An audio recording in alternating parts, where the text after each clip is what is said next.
In this day and age, it's more important than ever that you start to treat your career as a business. Treating your career like your business is one of the fundamental first things that I teach my coaching clients when they work with me inside of my career coaching program. And today I wanted to come on and share with you three ways to start doing that in your own career, especially in light of like the current landscape of the of our country. If you're in the U.S. and even the world, if you live in another country, because I know I have listeners all over the world.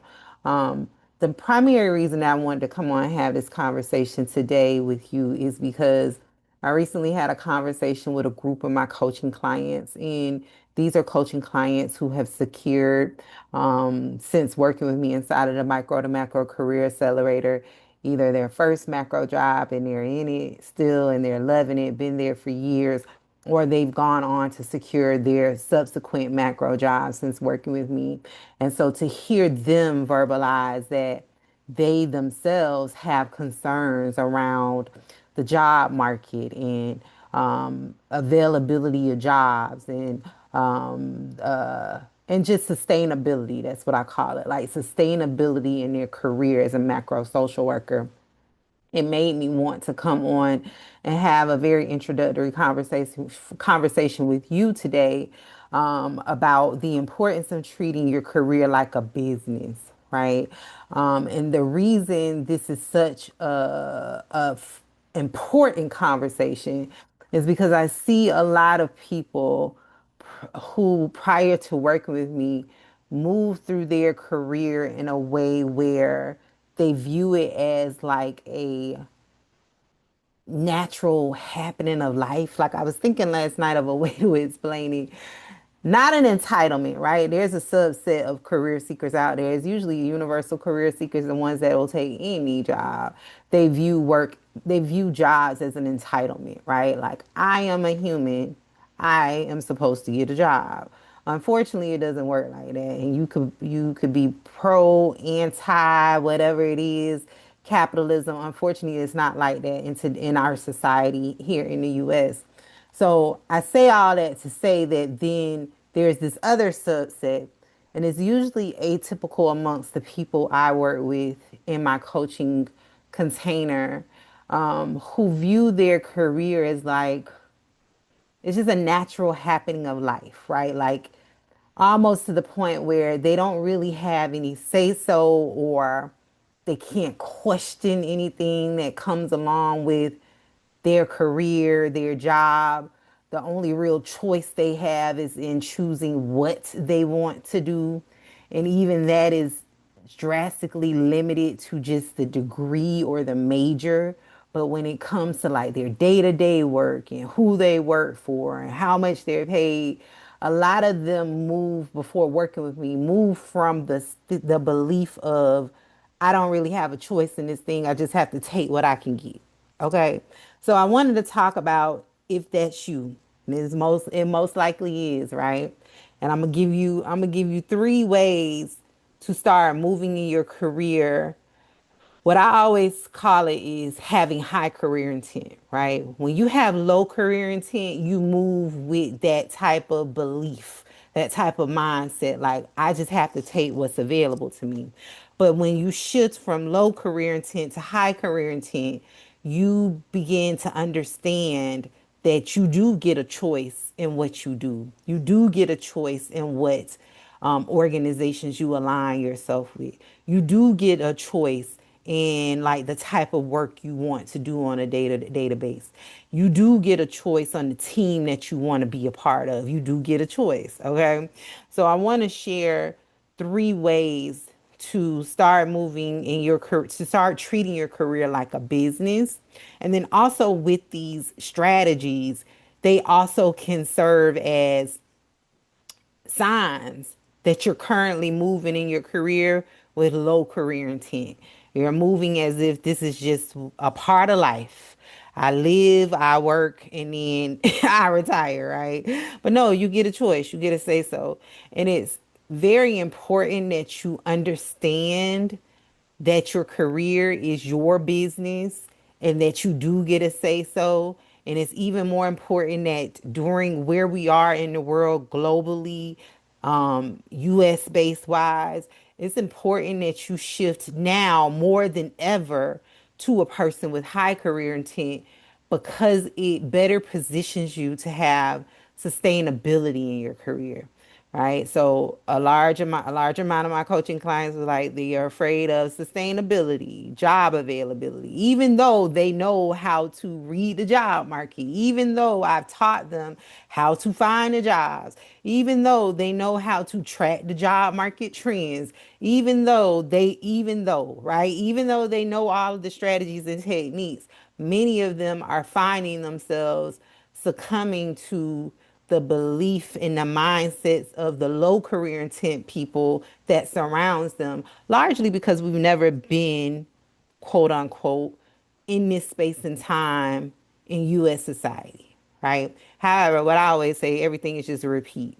It is. It may look a little bit different. It may be some different actors, but it's all the same. We have been here before, right? Everything is a repeat. Nothing is new. It may feel and seem a lot more drastic, but we've been here before. Progress and retrenchment has been a thing. This isn't anything new, right? So I say all that to say that I wanted to have this conversation with you today because I want to encourage you to really arm yourself with information, but not just information, tangible strategies and techniques so you can start shifting to be a person with high career intent so you can then be actively working on a plan to build sustainability in your career, not just to like work until you go retire, right?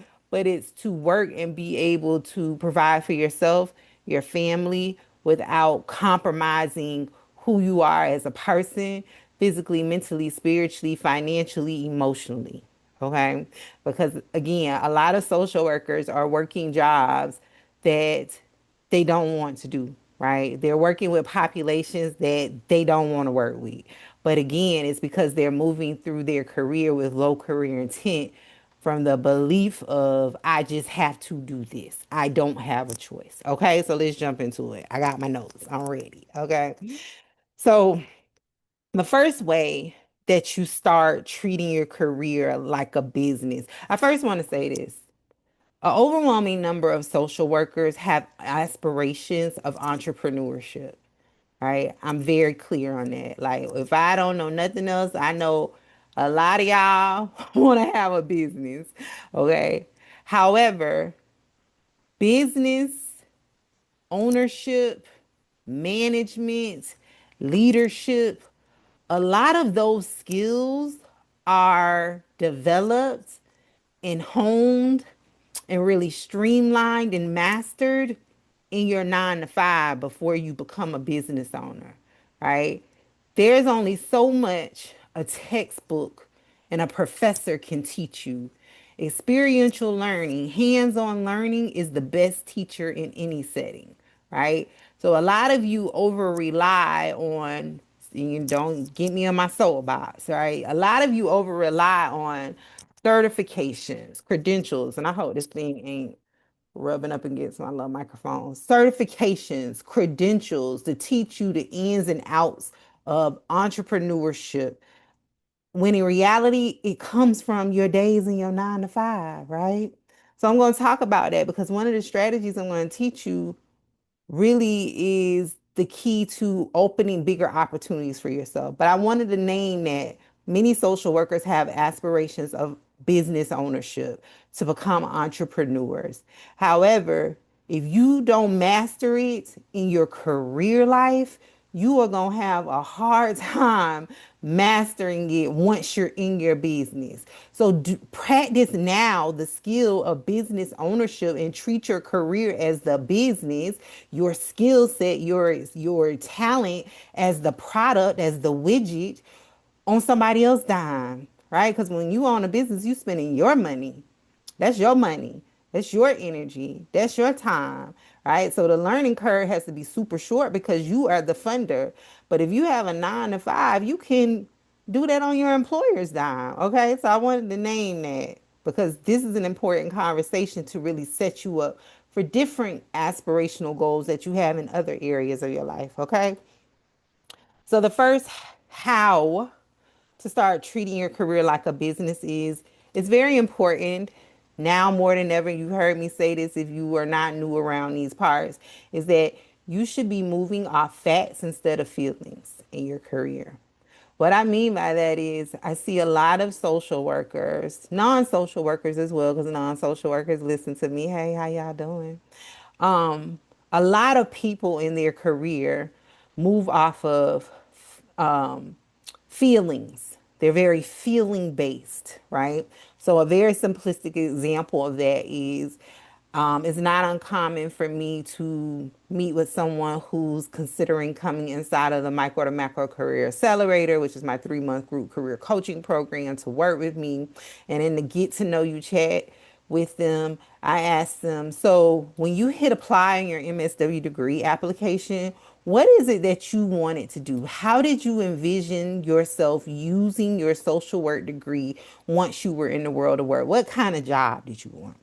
Many of them respond back, well, I wanted to do such and such, but I felt that I couldn't, or someone told me that I couldn't do it, right? Statements like that, or even beliefs like that, that you feel you can't do something, is moving off of feelings, right? And my response back to them is always, did you ever go verify that by looking up a job description? Did you ever verify that by actually going to speak to the hiring manager over positions like that? Did you verify that by going to research such and such and such over and beyond just the degree program? And their response is always no. So the first how to start treating your career like a business is that you have to move off facts instead of feelings. I always tell the story that in my call center days were pivotal with my career development. Like what I experienced in my call center days before becoming a social worker, before going back to school, getting my Associate of Arts degree, my bachelor's degree, my master's degree, is I could have never been taught that in the classroom. Okay. So one of the very first things that I learned a lot early on, but one of the things that I learned that really truly helped me adopt this mindset of my career is a business is when I first realize and acknowledge the fact that your job, because at that time I ain't had no career, I ain't have no degree, I didn't have no major, I just had jobs, right? So at that time, what I realized is that employers are running businesses. I don't I don't think I, just like many people, ever connected the two, especially when you are coming from a heavy social service background. So for many, many years, when I had just a high school diploma, I worked in state government, in social service agencies, working in the call centers. I was the person that answered the phone when you called, because most likely you were never calling directly to the local office. You were calling to the call center, the service center, right? So I was the person that used to get yelled at about people $1.75 child support check. I was the person on the abuse hotline on the admin side that was supporting the field investigators who were going out to the home by doing the background checks. I was the person, right? And so in those roles, what I learned, because I'm a natural introvert by nature, and I'm observing everything that I'm like when out and about, I'm observing everything and everyone, right? I'm learning constantly. When others are chilling and relaxing, I'm learning. I'm learning through observation. What I quickly realized by just paying attention to the different interactions, paying attention to the decisions that were being made in my specific units or departments, just paying attention to, like, even when they would give people their brown box on a Friday after working the long work week and all of the things. What I learned, what I figured out on my own was that these are businesses, right? Up until that point, I probably held the belief like, they're here to support the people. No, they're here because they're running a business. It doesn't look like the business like, the local. store in the mall where they're selling a clothing piece, but they're still selling a service. They're still being compensated for these services that we are providing by the government, right?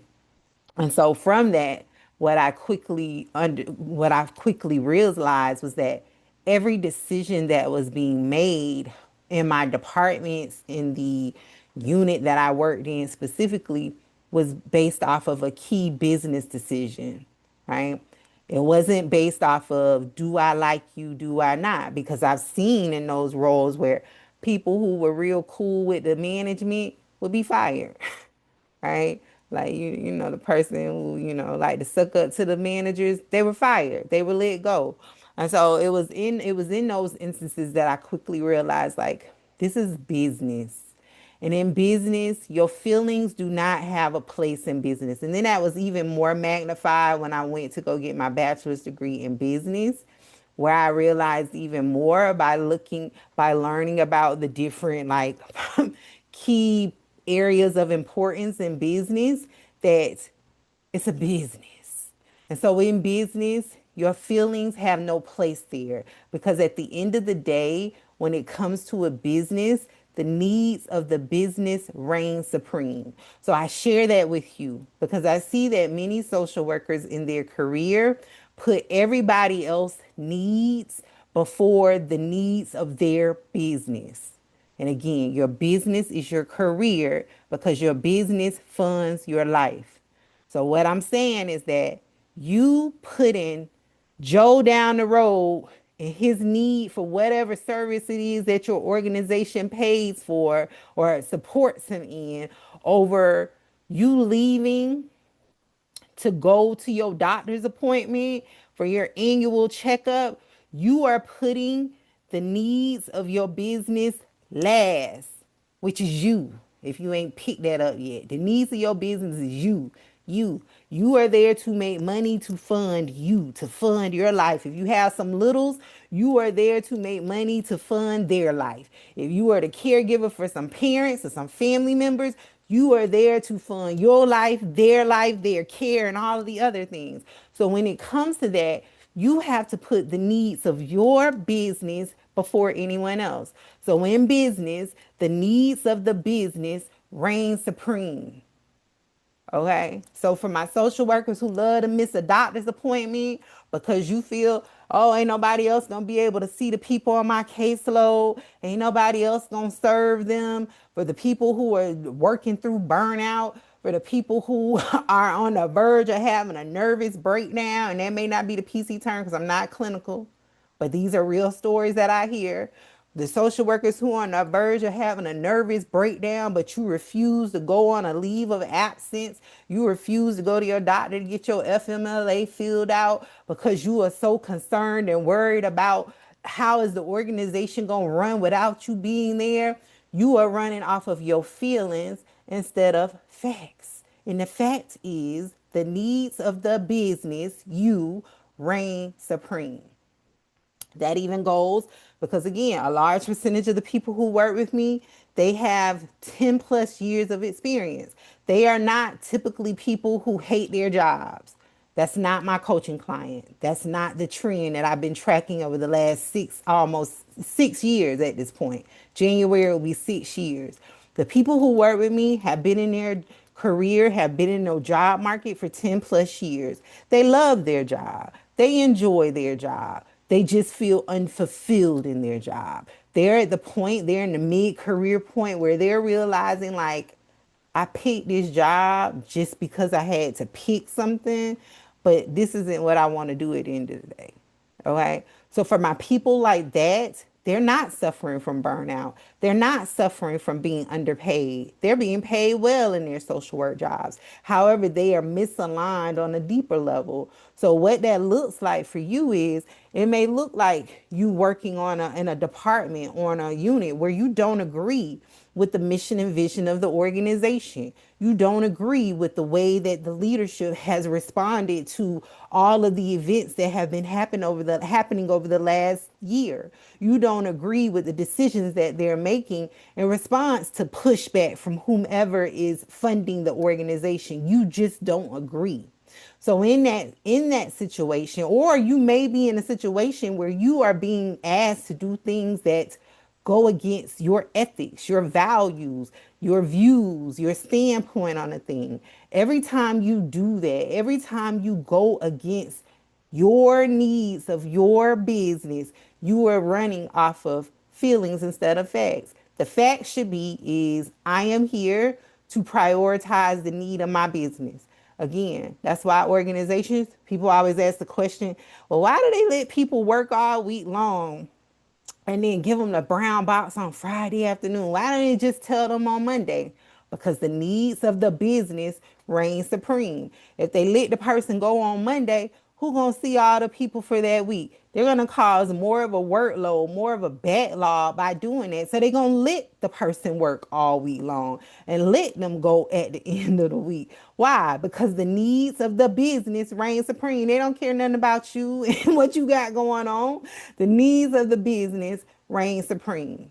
Okay. So the first way you start treating your career like your business is, say it with me, because I say it the same way every time. I've been saying it before I got on the internet. Move off of facts instead of feelings. The fact is, your needs, the needs of your business reign supreme. Every decision you make in your career should be based off of the needs of your business. What do you need? Right? What do you need to run a sustainable business? What do you need to make profit in your business? Do you need to make more money? You need to go get you a job or you getting paid more. Why are you staying in the job under the guise of experience if you're not making enough money? Right? Do you need more supportive leadership? You need to go find you a job where they have supportive leadership. Whatever your need is, let's get into it. I feel like I went down a rabbit hole on that one, but I really want to try to pick up what I'm putting down, okay? The second how to is focus your energy more on opportunity creating experiences rather than just task completion. One of the big things that I see is hard for my coaching clients. This is why I do so much work with them in my alum programs. I have specific tracks for alum once they come through my full accelerator program. And it was a hard transition for me too. So I'm fully aware of this. One of the big issues that I see for them is it's hard for them to shift like identities, right? When you are a micro focused social worker, when you are a case manager, your work is heavily task based, right? See the client, update the file, give them a gas card, conduct the biopsychosocial exam, fill out the assessment form, give them a referral, do a counseling session with them for 8 weeks, right? Very task completion. There's a checklist that you have to go down. See them in 24 hours, right? However, when you pivot, when you shift to macro focus work, where you are now the creator of the thing and not even the creator of the task, it's way more zoomed out than that, right? You are now the creator of the initiative, the focus on delivering mental health services to rural counties across the country. You are now the creator of initiatives and efforts and funding allocation for continuity of care, strategic partnership development for medical health centers around the country or even abroad. You are now the creator of that, something that has never been done before. There is no task list, right? There is no list that says, first you contact the potential partners. Then you set up an appointment with them. And then you have a roundtable discussion with them about what are there's no checklist because it's never been done before, because macro social workers are there to address the gaps, to address the inequities, to address the problems, the failures in the systems, right? So with that, it's it's oftentimes hard for social workers to pivot, right? To change identities. It's really identity shifting from always working a job where someone literally told you every step to take. They may have not trained you exactly on how to do it, but they told you you need to see the people every 2 weeks. You need to give them a gas card. You need to give them a child care referral. You need to refer them over to the doctor. They tell you exactly what you need to do. To now you are being required to create something that's never been done before based on your expertise about your respective population issue, right? So it's hard for social workers to make that shift. So what I tell people is start in your case management job building your identity as a macro social worker, right? So then that way you're not like trying to have this steep learning curve on the job of your macro job, because what could potentially happen when you're not working with me as your career coach is you're going to retreat, right? Because it feels hard. You're like, y'all not telling me what to do. I gotta come up with the thing, and you're used to being told what to do. And then you will feel like leadership is setting you up for failure. Or no, reality, they hired you because you said you were the expert. We ain't got no. We don't tell you what to do. You tell us what to do, right? You become the creator instead of the doer, right? So how you do that in your case management job is you start focusing your energy on more opportunity, creating more opportunity, creating experiences rather than task completion. So what I mean by that is I see a lot of social workers who like run themselves in the ground trying to get all of the things done on the checklist in their case management job. Did I do this? Did I email the supervisor? Did I update my file? Did I?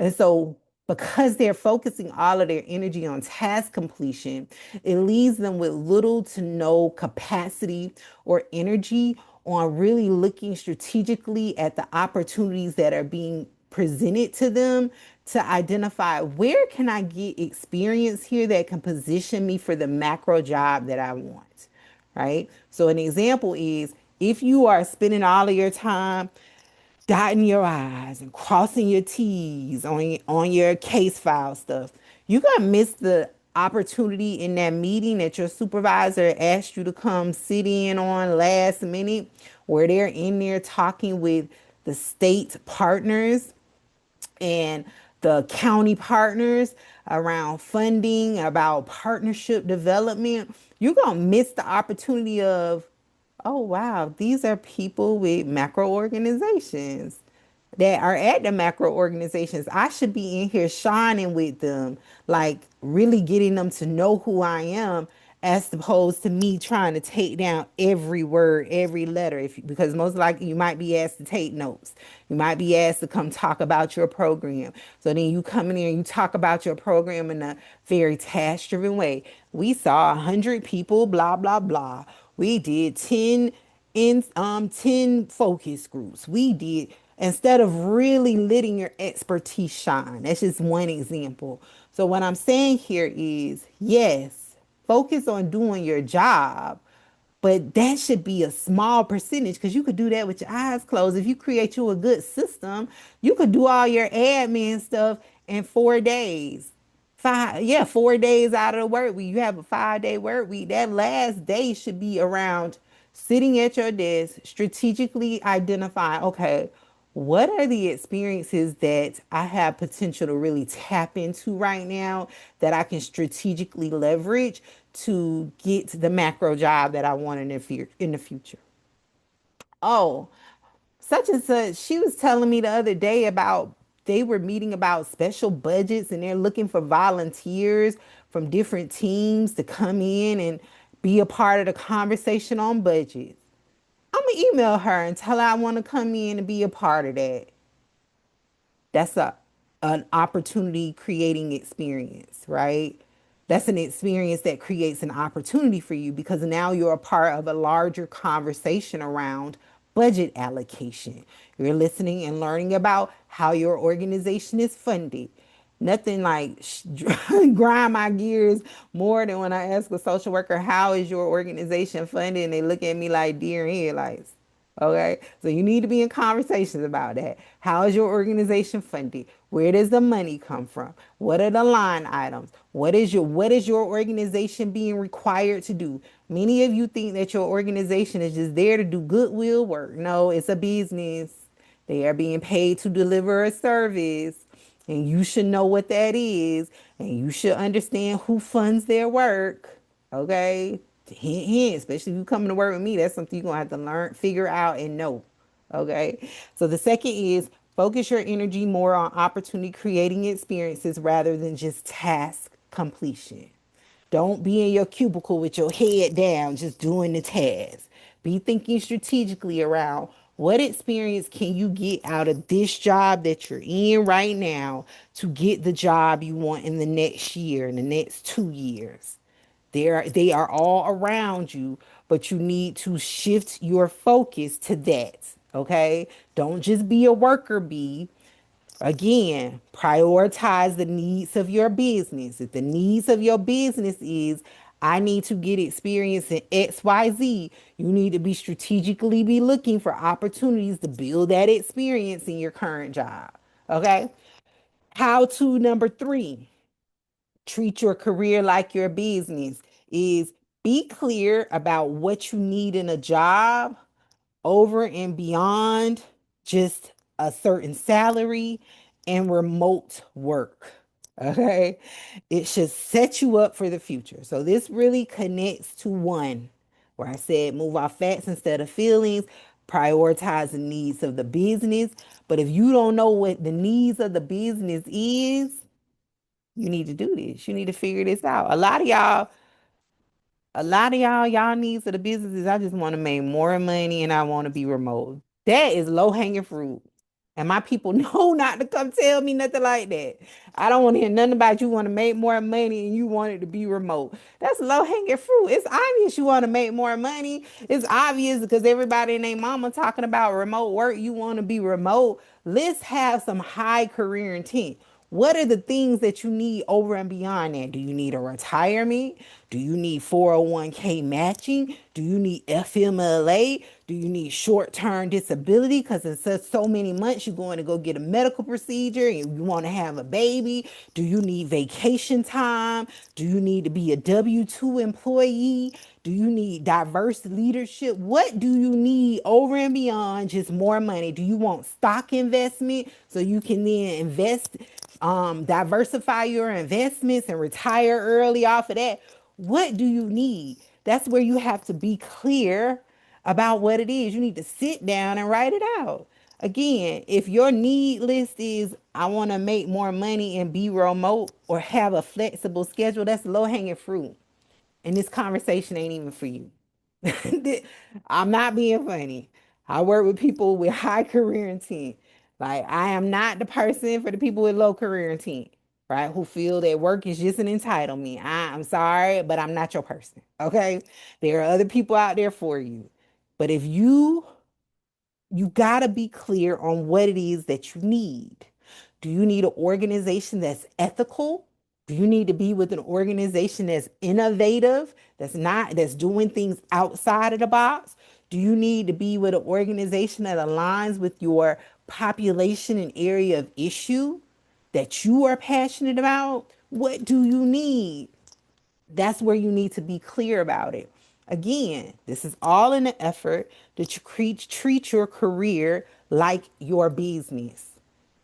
When you run a business, you don't just pop out if you're doing it right. You don't just pop out and say, I just want to make money. Of course, it's obvious you want to make money. That's why you started a business. But what is your owner's intent? What is the why behind you wanting to start a business? And it don't have to be anything that's super deep and philosophical. It could be I want to start a business because of course I want to make money, but I also want to be able to bake cookies all day because I love to bake cookies. I want to be able to feed people good food because it makes my soul happy when I see people eat my food and rave on and on and on about how good it is. I want to own a business because it allows me to create something that I then could teach my children. And then I could create generational like legacy through this business. And we have a family business. Whatever it is, you need to figure it out. But you gotta be clear. The thing is, a lot of people ain't clear. The list is just, I want to make more money. I want to be remote. Okay. But when you're creating this list, you really want to think about it from the lens of this is what I need because it will help me in the future, right? So back in the day, I wanted to stay in state government because state government, depending on where I was in my education journey, paid for my degrees. Okay. So I want me a state job because it'll pay for my degree. And I could get this degree for free. Okay. That sets me up for my future because now I have a degree and I know how to use my degree to get good jobs. Everybody don't, right? They go get the big degrees and they still working the entry level jobs. That's a whole nother conversation for another day. But I'm able to go get my degree, get a better job, expand, increase my lifetime salary earning potential, right? And it's setting me up for my future. What is it that you need? And your needs should be based off of what do you need to set you up for the future? Okay. So, if you are not clear around your needs, I also put in here that you should grab my workshop replay, how to get a macro social work job, how you're already qualified to get a macro social work job. It's is one of those titles. I should have looked it up, but it's a super popular workshop. I have it for replay purchase on my website at macroandpay.com. Let me pull it up. Look at me. Because I've did so many workshops over the years, but this workshop really will help you get clarity on what it is you need because it's where I break down my career clarity framework. Hold on.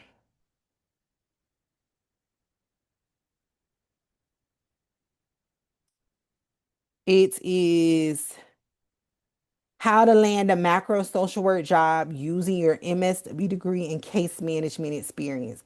It is exactly the fifth link down on my website, Macro and Pay, and the replay is $29. You get lifetime access to it, but it's where you should start if you are not clear on your need, right? Because it takes you through my career clarity framework. And the second part of that framework is where you're getting clear on your why. Your why, other than just being, or because a lot of people, before they work, when they're considering working with me, or if I talk to them just randomly on the internet, they'll say, their why is, I want to get into policy because I see that policies are unfair. Okay. What policy? What population? What issue? What is the specific issue you see with the policy? Like it lacks specificity because they're not clear on their why, right? So it not only helps you with your professional why, but it helps you with your personal why, which is why you're even working as a professional, right? Because you could do anything under the sun to make money. You don't have to work in a 9 to 5 to make money. You could go sell widgets, right? You could be a freelancer. You could be a contractor. You could be a gig worker. You go deliver you some groceries on the weekend. I love my gig workers. Y'all help me. Y'all are my village, okay? I love me a good grocery order on Instacart. Whatever your thing is, you could be babysitting kids. But for you, you chose that your vehicle for making money is through a career, through a job, a 9 to 5 specifically. So for that, you need to be clear about your why. Why did you choose this vehicle to make money? What is it that you need? Right? That gets back into what we talked about in 1 and 2. What is it that you need? When you know that, that opens up everything else so you can then start moving off of facts instead of feelings. You can start prioritizing the needs of the business. You can start focusing on the experiences that you need to be creating for yourself in your current job. So that's why I wanted to share that resource for you.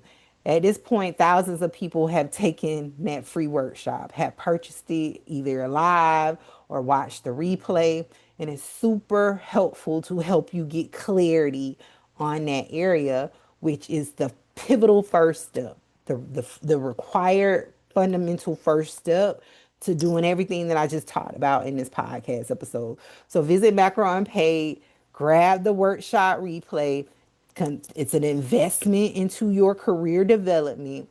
Knowing that answer alone, right? Be clear about what you need will help you then strategically unlock the other areas that you will eventually need to identify to get in an aligned place in your career. So visit Macro Unpaid, grab a copy, listen to it, watch it over and over and over. You ain't got to watch it one time. You get lifetime access. And until then, I'll talk to you later. Happy macro career planning. Bye.